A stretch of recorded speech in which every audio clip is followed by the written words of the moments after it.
Bonjour à tous, j'espère que vous allez bien. C'est encore nous, Tatiana, et voici mon mari, le pasteur Noël. Bonjour, bonjour. Alors, on revient pour une nouvelle vidéo. Ça faisait très longtemps. C'est vrai que des fois, c'est difficile. On n'a pas toujours le temps. Et le sujet, le thème qu'on voulait aborder, c'est l'homme et la femme de la destinée. Parce que c'est des sujets qui touchent beaucoup de personnes sur le choix du conjoint. On en parle souvent. Et c'est vrai que moi, j'avais une réflexion par rapport à ça, mon mari pareil. Oui. Et on voulait se baser aussi sur est-ce que Dieu nous impose notre femme ou notre mari pour la destinée, pour la vie. Moi, il y a un truc qui me fait rire. Mari et femme de la destinée. Voilà. Oh là là. Ça, c'est un sujet bien complexe. Oh en fait, là là. moi, ça me fait rire parce que quand j'ai commencé à aller à l'église et tout ça, et quand j'ai vraiment accepté Jésus-Christ comme Seigneur et Sauveur, je me rappelle, fut un temps, il y avait un garçon comme ça qui s'intéressait à moi. Et maintenant, moi, il ne m'intéressait pas. Donc, j'ai dit, Seigneur, je ne veux pas que ça soit lui mon mari. J'ai dit ça à Dieu. Je ne veux pas que ce garçon-là, je ne veux pas que ça soit lui. En pensant que Dieu, forcément, nous imposait le choix du conjoint. Mais après, par la suite, avec le recul, j'ai compris que non, le choix, c'est nous qui décidons. Je ne sais pas ce que tu en penses par rapport à ça, chérie. C'est ça, c'est vraiment ça. En fait, Dieu nous a créés à son image, à sa ressemblance. Dieu ne se laisse imposer rien. Dieu n'est imposé par personne. De la sorte, nous non plus, il ne nous impose rien et on ne doit pas être imposé de quoi que ce soit. Encore moins lorsqu'il s'agit du mariage, lorsqu'il s'agit de la destinée. La destinée, parfois, on aime prendre ce terme, ce mot-là à la légère. Mais la destinée, c'est justement là où tu passeras ton éternité, soit en enfer ou au paradis. Donc, si tu es mal marié, tu vas vivre ta destinée en enfer. Elle va commencer cet enfer-là sur terre pour se terminer dans l'éternité.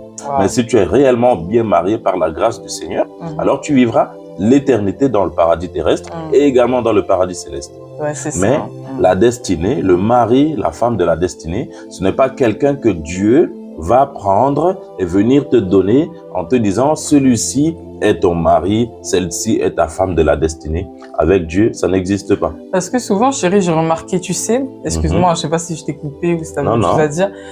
Il y a beaucoup de personnes qui disent j'ai rêvé, c'est telle personne. L'homme ou la femme de ma destinée, c'est lui. J'ai vu son visage dans le songe. C'est lui à 100%. Et moi, on m'avait raconté une histoire comme ça, où il y a deux femmes qui disaient qu'un homme en commun était leur mari. Moi, deux femmes en même temps. Voilà, deux femmes en même temps. Elles ont toutes les deux rêvé du même monsieur. Voilà, que lui, c'est sûr que c'est pas Dieu, ça. C'est ça. Ça veut dire que c'est l'homme de qui, en fait. Mais moi, ce que je dis par là, c'est que c'est la personne qui nous accompagne pour notre destinée, c'est celle qu'on choisit. C'est celle-là qui est l'homme ou la femme de la destinée. Avant ça, je ne sais pas s'il y a des personnes vraiment qui rêvent du visage, du physique de la personne. On a des critères, on a des choses qu'on aimerait retrouver chez l'autre personne. On a aussi des limites, on a beaucoup de caractéristiques qui nous conviennent pour justement être plus tard bien mariés. Moi, c'est comme ça que je vois la chose en tout cas. C'est que en fonction de nos besoins, de nos caractères, de ce qu'on a et tout, et comment Dieu nous connaît, il va nous guider vers la personne qui est faite pour nous. Voilà pourquoi quand on commence à rentrer dans une fréquentation, sans aller trop loin, bien évidemment, on discute avec une personne.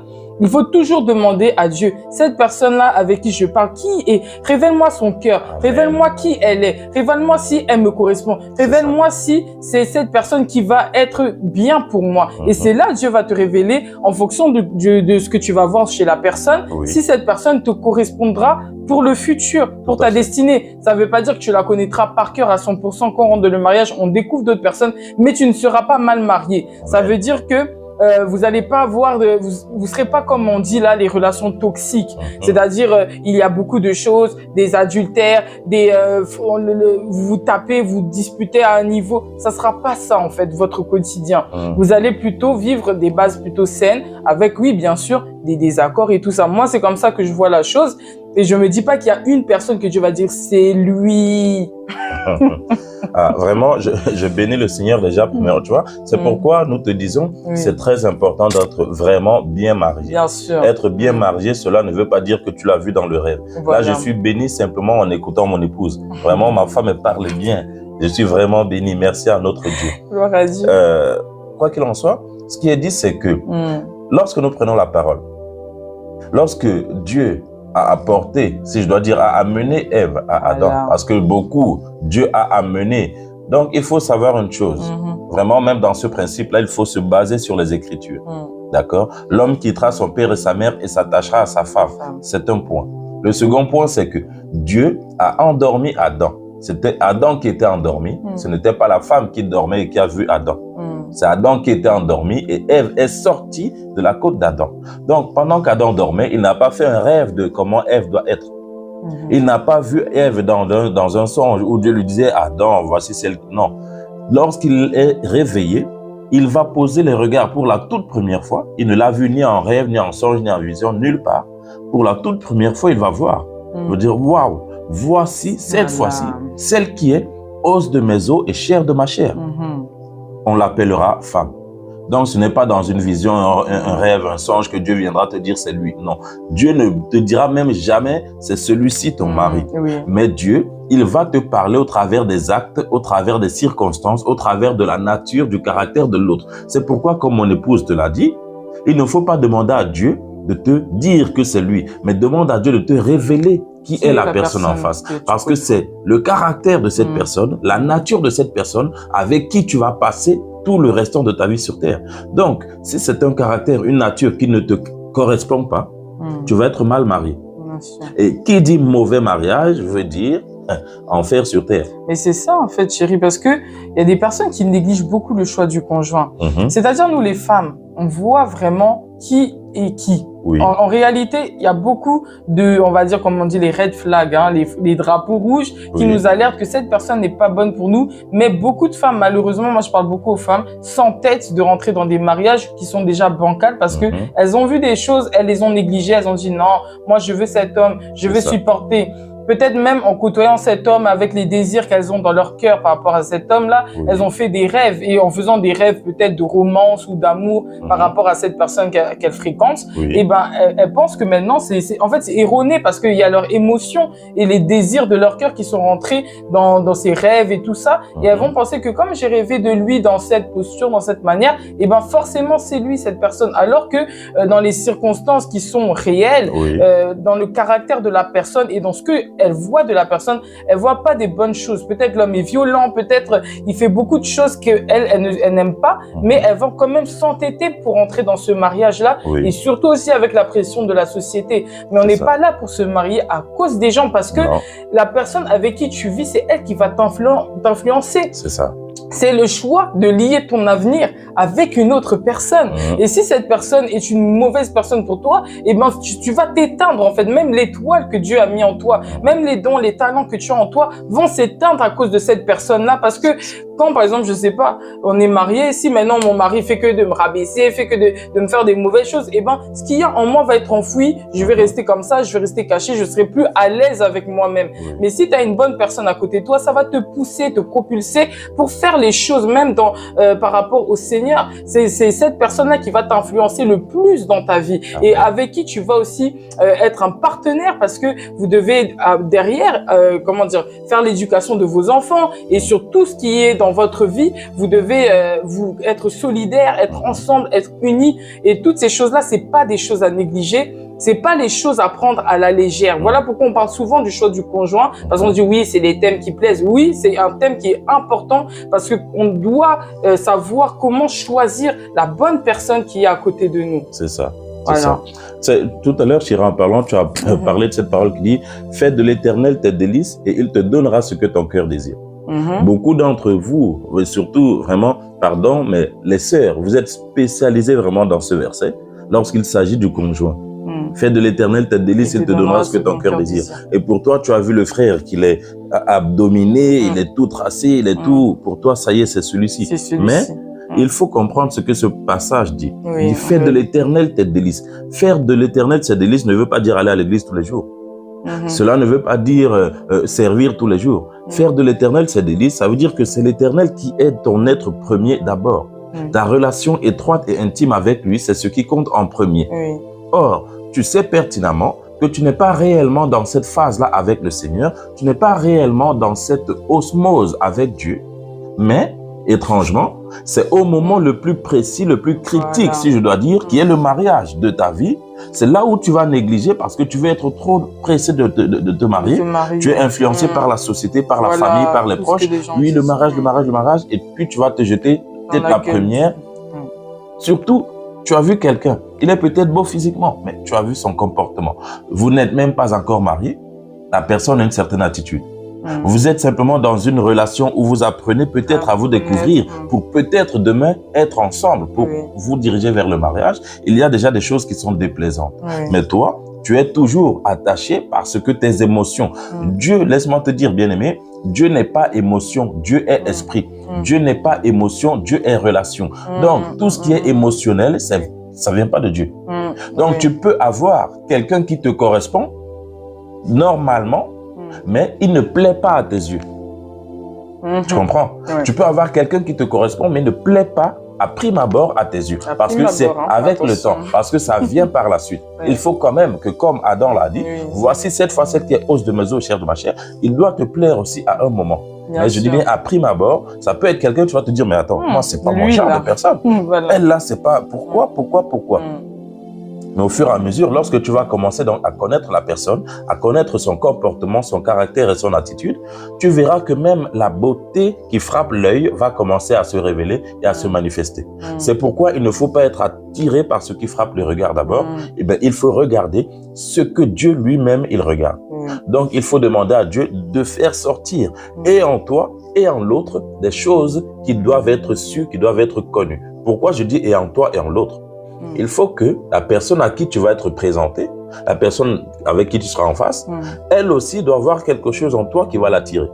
Parce que si toi, c'est seulement lui, ton mari de la destinée ou ta femme de la destinée, mais que toi, tu n'es pas le sien, ça ne sert à rien. Oui, parce que tu ne peux pas forcer sa volonté à être avec toi. Je ne te coupe pas. Non, c'est moi qui allais te couper. Non, en fait, c'est ça. C'est souvent, tu vois, on entend les frères qui disent, oui, Dieu m'a dit que toi, tu es la femme de ma vie. Tout ça, là. Ils viennent manipuler les sœurs pour qu'elles... frère, il faut arrêter. Ce truc-là, il faut arrêter parce que... Ne manipule pas la sœur. Parce que il faut que ça soit réciproque. Laisse-la tranquille. Il faut que ça soit réciproque. Parce que toi, tu as vu ta sœur, elle est jolie, elle est machin. Et ben, tu veux forcément que ça soit elle. Et tu vas commencer à la manipuler en disant c'est Dieu qui t'a dit. Alors que des fois, c'est pas Dieu, c'est ton désir qui sont portés sur la sœur. Donc, il faut vraiment, si vraiment tu penses que c'est cette personne-là ou que Dieu t'a dit, demande au Seigneur, confirme à cette personne-là que je suis aussi le mari de sa destinée ou bien l'homme qui sera avec elle, que son intérêt se porte sur toi, qu'elle ouvre les yeux sur ta personne. Et c'est ça que Dieu va faire. Mais si tu vas seulement dire à la sœur, juste pour la manipuler, juste pour que, voilà, la séduire, bah, ça sert à rien parce que c'est pas ça. Parce qu'il y a des sœurs aussi qui sont influençables. Quand on va leur dire Dieu, elles vont tous se croire et puis ça va être peut-être n'importe quoi.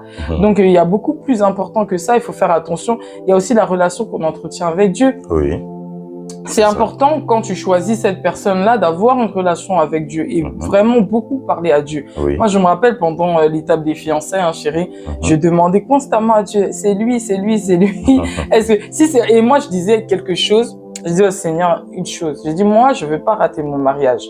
C'est quelque chose que je veux pas rater. J'ai dit, Seigneur, en tout cas, si c'est pas cette personne-là, hein, si c'est pas lui, bah, Seigneur, ferme la porte. Même s'il doit me décevoir, même s'il doit me faire un truc qui va me faire mal, qu'il le fasse comme ça, c'est fini. Et j'ai vu que finalement, ces choses-là n'arrivaient pas. Et je voyais au contraire qu'il était encore plus, il faisait encore de meilleures choses, qu'ils étaient agréables devant mes yeux. Et là, je disais, waouh, en fait, cet homme, vraiment, c'est celui qu'il me faut parce qu'il correspondait à mes critères. Et mes critères ne sont pas forcément les critères d'une autre personne. Ce sont mes critères, ce sont mes limites. Et c'est ça que j'ai vu chez mon mari, pardon. Bah oui, je suis une personne quand même. Cette personne. Mais je t'aime aussi, ma femme. Mais vous savez, mon épouse, en parlant, a dit quelque chose. Surtout en s'adressant à toi, mon frère. Prononcer le mot séduction. La séduction, il faut savoir, nous les êtres humains, nous considérons la séduction comme une belle chose, une bonne chose pour pouvoir attirer l'autre. Mais laisse-moi te donner quelque chose, un bon conseil. Dieu ne séduit personne. Mais Dieu, il convainc quiconque veut que Dieu le convainque. Donc Dieu ne marche pas par la séduction, il marche par la conviction. Voilà. La séduction va duper l'autre. La séduction va tromper l'autre. Elle va faire montrer, miroiter des choses qui brillent, qui s'illuminent, qui font plaisir. Mais lorsqu'on sera face à la réalité, on aura perdu toute conviction que tu es vraiment le bon ou la bonne. C'est ça. C'est pourquoi il faut demander à Dieu la conviction, non pas la séduction. Lorsque l'autre en face est convaincu que c'est toi, tu as beau être le plus petit, le plus grand, le plus gros, le plus mince, tant que la conviction est là, la force de la conviction fait que rien ne pourra vous séparer. Mais la séduction amène toujours la séparation à un moment donné. Voilà. Donc, ne séduis pas l'autre, mais demande à Dieu d'être convaincu et qu'il fasse la même conviction en l'autre pour que vous soyez attirés l'un vers l'autre. On parle bien de la destinée. Hein. La destinée, ce n'est pas un week-end. La destinée, c'est pas une semaine, c'est pas un an, c'est pas 10 ans. La destinée, c'est toute la vie. Et il faut savoir que au début, c'est comme un enfant. Au début, l'enfant est beau, il est mignon, il est tout. Même quand il fait le popo, il est mignon. Mais vient un moment où, c'est toujours le vient le moment où l'enfant va grandir. Cet enfant qui était mignon il y a 3 ans, 5 ans, 10 ans, il devient un préado, un adolescent. L'adolescent, il veut plus que tu l'appelles mon fils, mon chéri. Il veut pas que tu l'accompagnes à l'école. Il veut dire laisse-moi tranquille. De la même manière, la relation, à un moment, si tu n'étais pas convaincu, elle va commencer à, tu comprends? Et puis après l'étape de l'adolescence, vient l'étape du jeune homme, de la jeune femme. Là, maintenant, elle veut son indépendance. Après, là, vient l'étape de la maturité où tu vas simplement commencer à dire, bon, ok, on s'est accepté comme ça, on s'est accepté comme ça. Et puis après l'étape de la maturité, viendra la vieillesse. Dans la vieillesse, mon ami, là, c'est autre chose. Parce que tu vois le visage, la forme et tout qui a changé, le comportement qui a changé, le caractère qui a changé. Mais si tu n'étais pas convaincu, tu vas simplement avoir les yeux pour pleurer. Surtout, n'oublie pas, je termine, Thierry, pardon. Dans le Seigneur, il ne faut pas oublier, hein, c'est pas une blague. Il n'y a pas de divorce. Pour les gens là qui vous imaginez, ah, le Seigneur va pardonner, on va se marier, si ça ne marche pas, on se sépare. Avec Dieu, il n'y a pas ça. Il y a une seule raison pour laquelle le Seigneur a dit, et encore, il a dit, ça vous a été permis, mais à l'origine, il n'en était pas ainsi. Donc avec Dieu, c'est le pardon. Si tu t'es marié mal là, il faut pardonner jusqu'à ce que le Seigneur revienne. Et selon toi, chérie, qu'est-ce qui fait que il n'y a pas certaines choses dans un mariage? Parce qu'il y a des mariages qui sont tristes, où on découvre des choses, ou voilà, qui sont lourdes à porter, tu vois. Qu'est-ce qui fait qu'un mariage n'arrive pas, je sais pas, peut-être des trucs graves, taper sa femme, ou des bagarres, des querelles fréquentes, l'adultère, toutes ces choses-là. Alors, que je comprenne bien, tu es en train de demander qu'est-ce qui évite ces choses-là dans le mariage? Voilà, qu'est-ce qui fait que ces choses-là peuvent être évitées dans un mariage? Ok. Est-ce que si on est mal marié, si on est bien marié, ces choses-là ne seront pas? Non, il y a beaucoup de points déjà dans un mariage qu'il faut savoir. Déjà, à savoir, le mariage n'est pas fait pour un jeune homme. Le mariage n'est pas fait pour un garçon. Le mariage est fait pour un homme. Et une femme. Et une femme, voilà. Quand je dis un homme, quand je parle de bagarre, moi, mon esprit voit que c'est l'homme qui frappe. Le mariage est fait pour un homme, une personne faite, aguerrie. Maintenant, il y a des personnes qui ont l'âge naturel, mais qui ne sont pas matures. Donc, une personne immature, dans le mariage, ça va être bancal. Une personne immature n'aura pas la maturité, la capacité à se contenir, à avoir la maîtrise de soi et à pardonner. Or, si tu n'es pas assez mature pour pardonner, tu vas arriver à un moment donné à commencer à prononcer certains mots. L'étape de mots va passer, tu vas commencer à porter des coups. Donc, l'immaturité peut conduire à ce genre de choses. Numéro 1. Numéro 2, le mauvais choix peut conduire à ce genre de choses. Quand on dit le mauvais choix, tu sais que Dieu ne t'avait pas réellement convaincu, mais tu étais convaincu par ta chair. Ou même, tu étais peut-être convaincu à ce moment-là, mais vu que ta conviction ne venait pas de la conviction de l'Esprit de Dieu, parce que tu n'avais pas vraiment demandé à Dieu, tu étais poussé par ton désir, tu t'es marié avec la personne. Sauf que, au fur et à mesure que le temps passe, tu t'aperçois que, en fait, j'ai pas réellement de l'amour pour cette personne. J'ai pas vraiment, je l'aime pas vraiment. Mais au début, on s'entendait bien, ça allait, mais plus le temps passe, moins je sens qu'il y a de l'amour pour la personne. Donc, ça va commencer à mener une espèce de dégoût, de mépris, de quelque chose qui n'est pas agréable. Et au fur et à mesure, ça amène des blessures comme ça.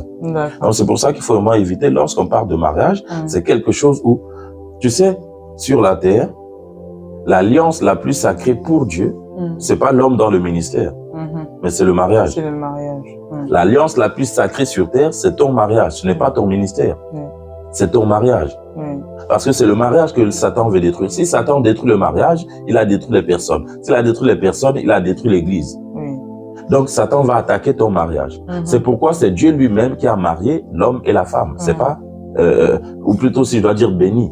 Aujourd'hui, on dit béni, mais à l'époque, c'était le mariage. Donc, il y a toutes ces choses-là. Ce n'est pas tout, mais ce sont ces quelques choses qui font que... Donc, c'est l'amour vraiment qui régit... L'amour régit, en fait, le mariage véritablement. L'amour vrai, l'amour véritable. Tu sais, il y a des moments dans le mariage où tu peux t'en apercevoir. Au début, tout va bien. Tout va bien parce que l'autre travaille, toi, tu travailles. Vous avez des bonnes situations, vous avez tout ce qui va bien. Et puis, à un moment donné, l'un va perdre quelque chose. Mais si tu l'aimes pas vraiment... Ah, mais toi, tu travailles pas. Tu es toujours là à la maison. Moi, je vais me casser le dos et puis, et ça va amener des problèmes. Mais c'est ça. En fait, c'est dans les épreuves qu'on voit vraiment si on aime cette personne-là. Et dans le temps. Et dans le temps aussi. Les épreuves et le temps. Oui, le temps aussi. Les épreuves et le temps. Le temps, parce que parfois, il peut ne pas avoir d'épreuves. Mais avec le temps, petit à petit. En général, on a toujours. Oui, mais ce que je veux dire. En fait, zones de turbulence. Oui, des zones de turbulence. Ce que je veux dire par là, c'est quoi? C'est qu'une véritable épreuve, c'est quelque chose qui va réellement être difficile, tu vois. Mais le temps fait que, par exemple, tu es avec une personne, mais ça fait 10 ans, 15 ans, et vous n'avez pas vraiment de soucis, mais il y a des gens qui, à force juste de voir la même personne, par moment, vu qu'il n'est pas animé véritablement de l'amour réel, il est tenté parfois de commencer à se détourner à gauche, à droite, à gauche, à droite, et ça ouvre des portes. Donc le temps aussi, à un moment donné, il joue. Il a son effet, il a son importance.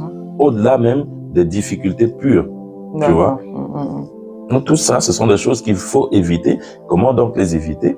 Il faut déjà demander à Dieu sa volonté. Et sa volonté, elle est connue.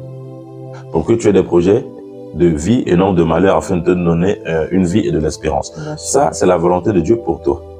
Maintenant que cette volonté de Dieu est établie, il faut demander à Dieu comme pour toute chose, Seigneur, me voici, je veux aller dans le mariage.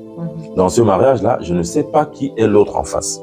Dieu ne te dira jamais, c'est tel monsieur qui habite à tel endroit, qui a fait. Non, ça, jamais de la vie. Tu es couché sur ton lit et tu as fantasmé sur un frère ou sur une sœur. Ça, c'est toi, mais c'est pas Dieu. Dieu ne va pas te dire que c'est lui ou c'est elle. Et laisse-moi te dire même que Satan, il manipule beaucoup dans les songes. C'est ça aussi. Parce que Satan peut te faire miroiter le visage d'une personne, mais tu ne sais pas qui est caché derrière le visage. Et toi, vu que tu es poussé par ton envie de la personne, Satan va dissimuler un esprit derrière le visage. Toi, tu auras vu le visage, tu penses que tu as accepté le visage, et pourtant, c'est un esprit qui est caché derrière. Et lorsque tu rentres dans le mariage, quelque chose de catastrophique peut arriver. C'est pourquoi demander toujours la volonté de Dieu. Moi, je pense aussi que le fait qu'on s'aime dans le mariage, ça nous permet aussi d'avoir des bonnes intentions l'un envers l'autre. Oui. C'est-à-dire, on sait qu'on veut que l'autre soit à l'aise, on sait que on veut que l'autre personne soit bien. Donc, il y a des choses que nous-mêmes, on va éviter de faire parce qu'on sait que ça va peiner l'autre. Et c'est aussi beaucoup dans la discussion, dans la communication, qui fait que on saura vraiment quelles sont les attentes de l'autre. Voilà, en fait. C'est ça, les attentes, quoi. Exactement. C'est, comme tu viens de le dire, chérie, c'est l'amour, le penser à l'autre, l'intérêt de l'autre, penser à autrui. Tu sais, il y a ce passage, ce verset qui dit, tu aimeras ton prochain comme toi-même.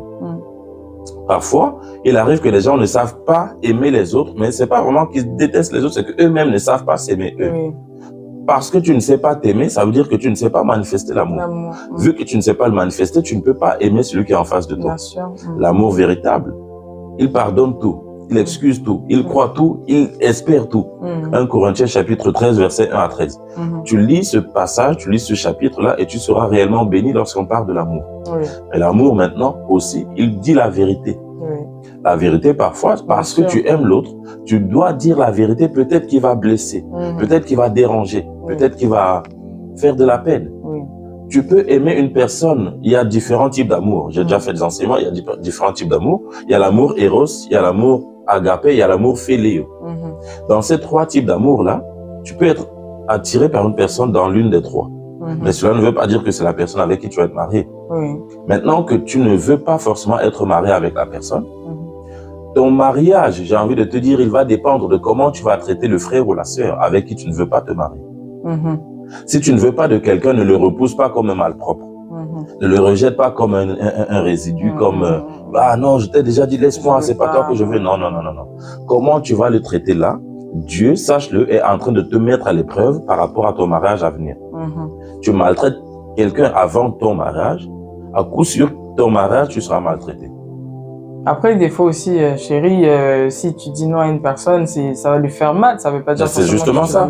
C'est pour ça que je disais justement, tu peux dire des vérités qui peuvent blesser, mais quand je dis que ça peut blesser, c'est dans le sens où toi, tu n'as pas cherché à le blesser, mais tu le lui as dit avec amour, avec tendresse et douceur, mais c'est le non qui lui a fait mal. Oui. Tu ne peux rien changer au nom. Moi, je pensais que mais quand la tu forme disais que la tu vérité, mets, tu parlais du mariage. non, de la forme que tu mets à lui dire le non, ça joue aussi. Oui. Le non, il faut le lui dire, mais la forme, elle compte beaucoup. Bien sûr. Si donc tu ne mets pas la forme, tu mets que les mots, sache que toi aussi tu vivras des choses comme ça. Parce qu'il y a des gens qui ne pensent qu'à eux. Moi, ma. Ça aussi c'est important dans le mariage.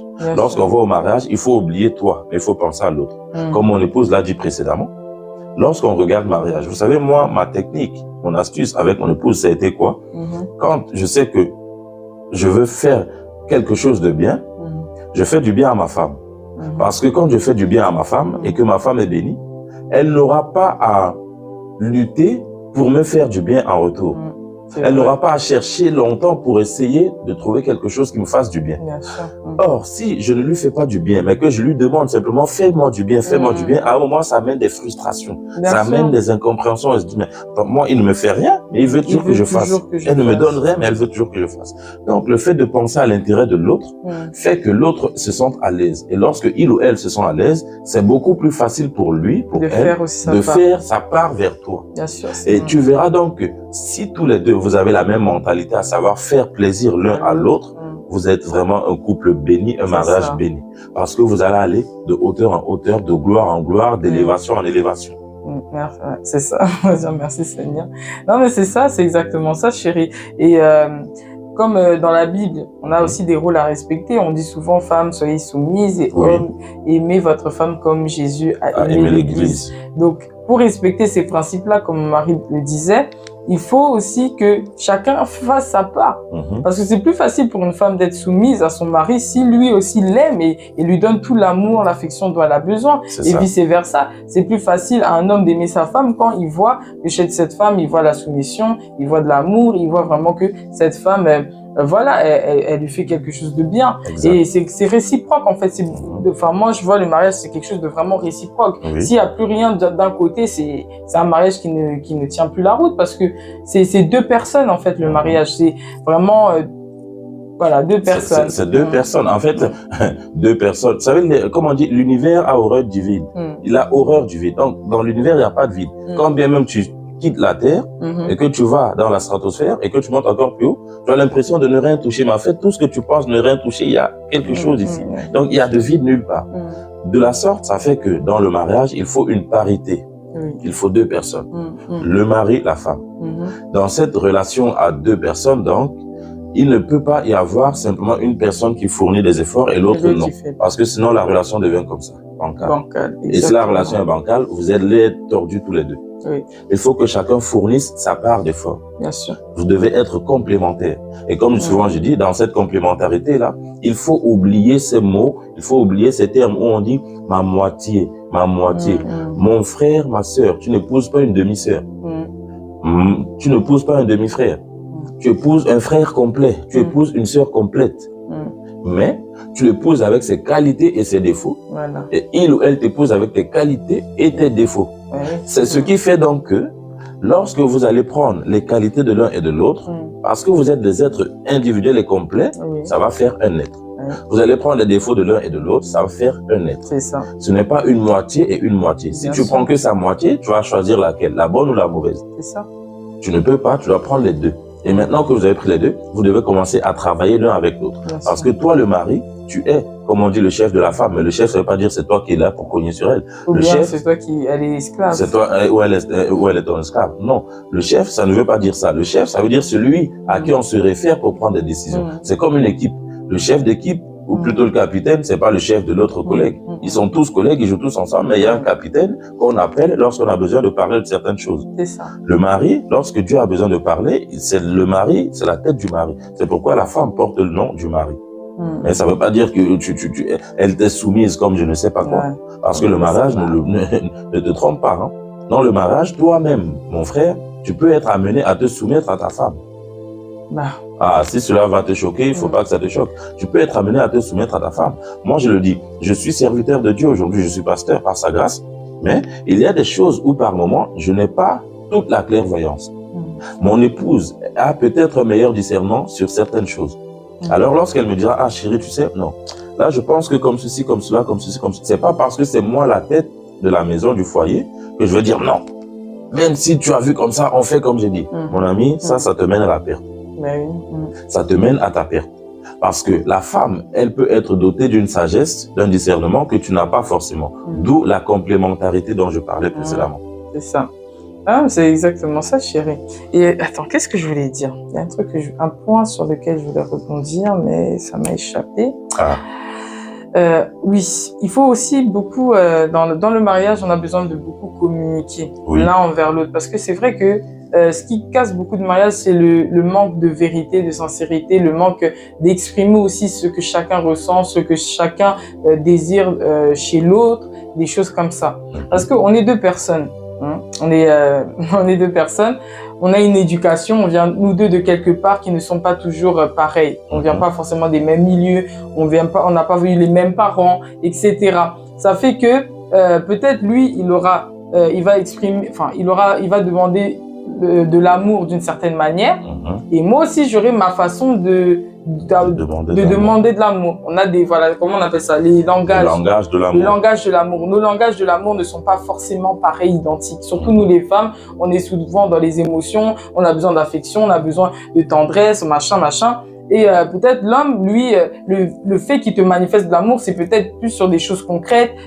Tu vois que il rentre toujours à la maison à l'heure. Il fait pas tout et n'importe quoi. Je sais pas, quand t'es fatigué, il va faire à manger, il va s'occuper des enfants. Peut-être lui, c'est sa façon d'aimer. Voilà. Mais peut-être toi, t'as besoin de ce plus là, où t'as besoin de, je sais pas, de tendresse, d'affection. Ça, c'est un exemple, parmi tant d'autres. Et quand c'est comme ça, faut savoir demander à l'autre ça.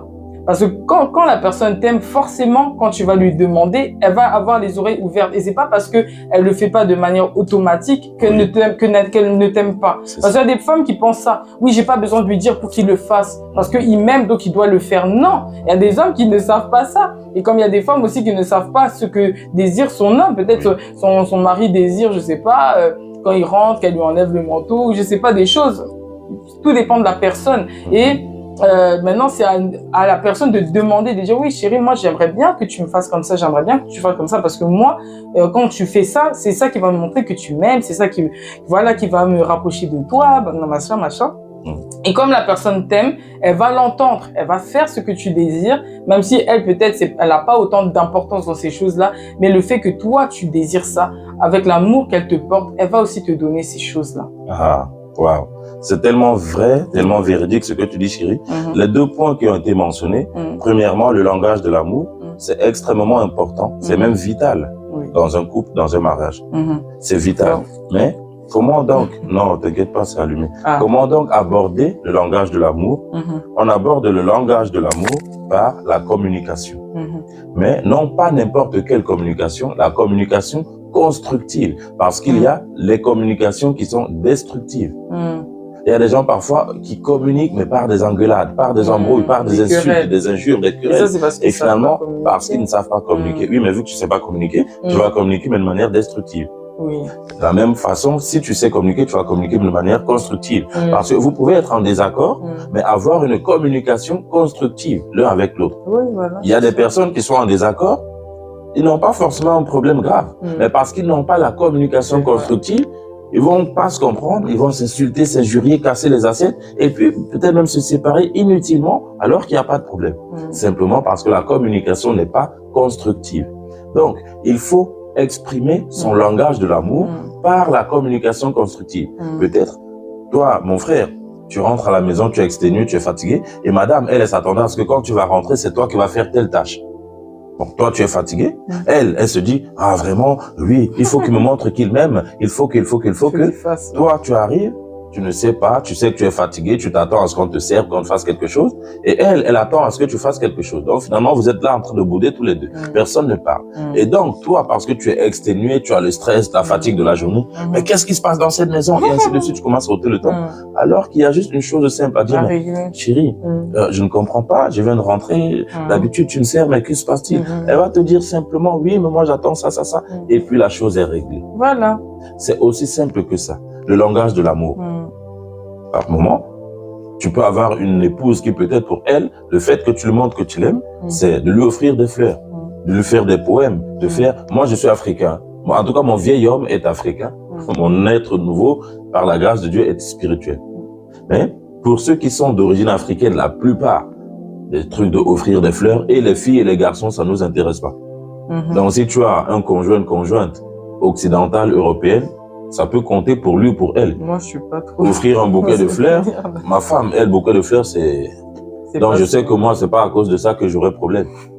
Mais je sais, il y a des choses sur lesquelles, si je ne fais pas, ça peut toucher ma femme. Ça peut lui déplaire. Ma femme, elle, il faut que je lui parle. Il faut que je communique avec elle. Il faut que j'échange avec elle. Or, chez nous, Africains, hein, peut-être tu es Congolais, Mobali. Il faut que toi, tu t'imposes. L'homme, il parle pas. L'homme, il faut le comprendre par la pensée. Il faut que tu regardes l'homme, tu sais ce qu'il veut. Et frère, non. À un moment, va parler. C'est pas un robot qui détecte ce qu'il y a dans tes pensées. Donc, je suis obligé, quand bien même c'est pas quelque chose que j'ai grandi avec, j'ai pas appris cela, parce que nos parents nous enseignent pas ça. On ne voit pas que nos parents font ça, nos pères et nos mères font ça. Non. Donc, il faut qu'à un moment donné, tu crucifies ta chair et que tu commences à payer le prix pour être agréable à ton épouse ou à ton époux. Donc, ma femme, elle a besoin de communiquer. Alors, il y a des moments, je dois prendre du temps, venir avec ma femme, on communique, on parle. Ce ne sont pas des choses qui me plaisent plus que ça, mais parce que elle, ça lui fait plaisir, je le fais. De la même manière, il y a des choses qui ne lui font pas forcément plaisir, mais parce que moi, ça me plaît, elle le fait aussi. C'est ainsi donc que le langage de l'amour se manifeste. Ta femme doit pouvoir te dire ce qui lui fait réellement plaisir. Ça, j'aime pas. Ça, j'aime pas. Ça, j'aime pas. Pareil pour toi, tu dois lui dire. Comme ça, vous savez ce que l'autre aime, ce que l'autre n'aime pas. Voilà. Parce que si vous ne le savez pas, tu t'attends à ce que quelqu'un fasse quelque chose, mais tu ne lui as jamais dit que tu aimes ça. Comment veux-tu qu'il fasse? Quand bien même il prie Dieu, il est magnifique dans le ministère, dans le couple, il peut être médiocre. Mais en fait, c'est comme si, vous voyez, quand, par exemple, Dieu nous exauce, souvent, c'est parce qu'on lui a demandé quelque chose, c'est qu'on lui a parlé, c'est qu'on lui a dit... D'une manière ou d'une autre, on lui a parlé. Voilà, c'est ça. On lui a parlé, on lui a exprimé ce qu'il y avait dans notre cœur, et c'est en fonction de ce que nous, on a exprimé à Dieu, et Dieu va nous exaucer. Et lui, c'est Dieu. Il sait même ce dont nous avons besoin avant même qu'on lui exprime, mais il a quand même besoin qu'on lui dise, que cela sorte de nous. Alors, une personne qui est de la même nature que nous, qui n'est pas Dieu, qui ne voit pas dans nos pensées, qui ne voit pas dans notre cœur, à combien plus forte raison elle aurait besoin qu'on lui exprime ce qu'il y a dans notre cœur pour qu'elle puisse aussi répondre à notre besoin, répondre à notre demande. C'est ça. Et toi, tu communiques souvent chez maman. Ah ben écoute, gloire à Dieu. Je trouve. Hein. Gloire à Dieu, parce que vous voyez, là maintenant pour moi c'est une grâce, un bonheur et une bénédiction. Parce que moi quand elle me dit comme ça, moi j'ai l'impression que des fois, en fait des fois il est calme, mais moi je trouve quand même qu'on communique souvent. Merci Seigneur.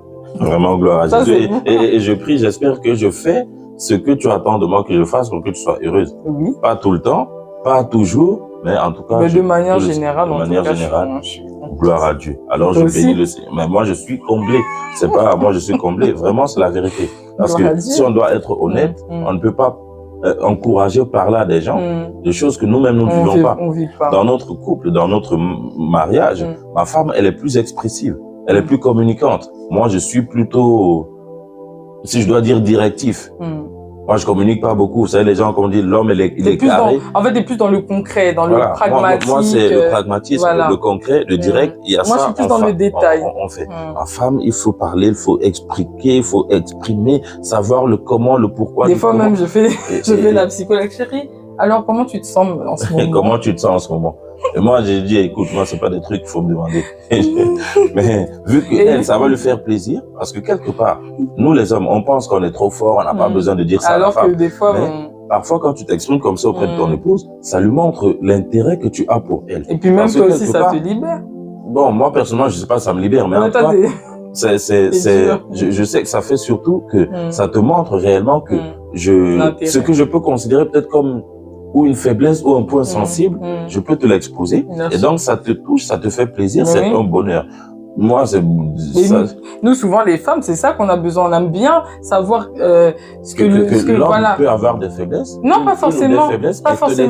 Voilà, c'est ça, en fait. Savoir vraiment le fond de ton cœur. Parce que c'est vrai, souvent, moi, mon mari, il est comme ça. Il montre pas ses faiblesses. Des fois, c'est bien pour moi. Parce que, comme moi, je suis une femme, ça m'encourage, en fait, à ne pas m'apitoyer sur cette faiblesse-là. Des fois, en fait, le fait que j'ai l'impression que rien ne l'atteigne, parce que des fois il y a des choses, je dis mais chérie ça, mais c'est rien ça, c'est rien ça. Et quand il me dit ça, moi des fois ça m'encourage. Je me dis, ça me donne même pas envie de rester. Il dit oui mais reste pas dans ça, c'est rien, t'inquiète pas, il y a une solution. Le fait qu'il me dit ça, ça me rassure en tant qu'une femme que je peux m'appuyer sur lui quand il y a des situations qui arrivent. Voilà, je m'appuie sur lui en sachant que lui, pour lui, c'est rien, ça. Et moi aussi, ça me rassure et ça me permet aussi de sortir ça de ma tête et de me dire de toute façon, ça sert à quoi que je reste dans ces choses-là parce que la solution n'est pas là. Exactement. Donc, c'est ça en fait. Mais c'est vrai qu'il y a des moments, on a aussi besoin de savoir, que nos maris se confient à nous, se confient vraiment sur des fois ce qu'ils ont ressenti dans leur cœur, peut-être leur faiblesse en fait, qui se livrent carrément à nous. Et oui, des fois, c'est vrai qu'il le fait. Peut-être pas tout le temps, mais ça peut arriver parce que peut-être il sait que voilà. C'est encore nous. Pardonnez-nous, nous avons eu une brève coupure. Les aléas. Une petite perturbation, mais c'est pas grave. Quoi qu'il en soit, nous étions déjà arrivés au bout. Alors qu'on a dit la plupart des choses. C'est ça, c'est vraiment ça. Et surtout, pour terminer, si on peut avoir une petite parole d'encouragement, c'est de savoir que Dieu a pour toi des projets de paix et non de malheur afin de te donner un avenir et de l'espérance. Cet avenir-là, il est fait d'amour, de paix, de joie, de mariage, de bonheur, de santé, de vie, de richesse, de bénédiction. C'est pourquoi il dit dans la parole, je souhaite que tu prospères à tous égards comme prospère l'état de ton âme. Donc, pour ce qui concerne le mariage, il n'y a pas 1001 manières de chercher.